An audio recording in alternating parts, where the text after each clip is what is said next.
Hi guys, మీలో ఎంతమంది అలిపిరి మెట్ల మార్గం ద్వారా శ్రీవారి దర్శనం చేసుకున్నారు? నేనైతే ఈ మెట్ల మార్గం ద్వారా ఇప్పటి వరకు శ్రీవారి దర్శనం చేసుకోలేదండి. కుదిరితే బస్సులో వెళ్తాము, లేదంటే శ్రీవారి మెట్ల మార్గం ద్వారా వెళ్తాము. అలిపిరి మెట్ల మార్గం ద్వారా అసలు వెళ్ళలేదండి. మా వాళ్ళు నన్ను పంపించలేదు. ఇవాళ అయితే అలిపిరి దగ్గరికి వెళ్ళి టెంకాయ కొట్టుకొని కొద్ది దూరంలో ఉన్నటువంటి వెంకటేశ్వర స్వామిని దర్శించుకొని వద్దామని చెప్పి మేమైతే వెళ్ళామండి. చూస్తున్నాను కదా, మెట్ల దగ్గరే ఫస్ట్లో టెంకాయ కొట్టేసి దండం పెట్టుకొని లోపలికి వెళ్ళామండి.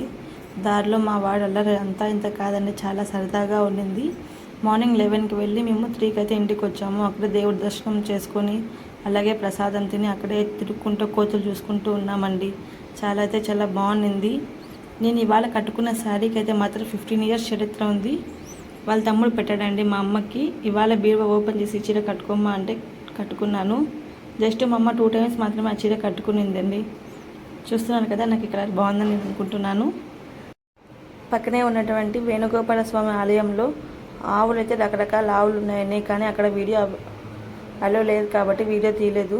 మా యాపిల్ పండు మాత్రం ఆవులతో చాలా బాగా ఆడుతున్నాడు, ఎందుకంటే వాడికి ఆవులు అంటే చాలా ఇష్టం అండి. చూస్తున్నా కదా, చాలా బాగా ఎంజాయ్ చేస్తున్నాం మేము. మీలో ఎంతమందికి పుణ్యక్షేత్రాలలో రాళ్ళు పెడితే ఇల్లు కట్టుకుంటామన్న నమ్మకం ఉందండి? నేనైతే ఇవాళ కట్టానండి. నేనైతే 3 ఫ్లోర్స్ కడదామని ట్రై చేశాను, కానీ ప్రకృతి సహకరించలేదు.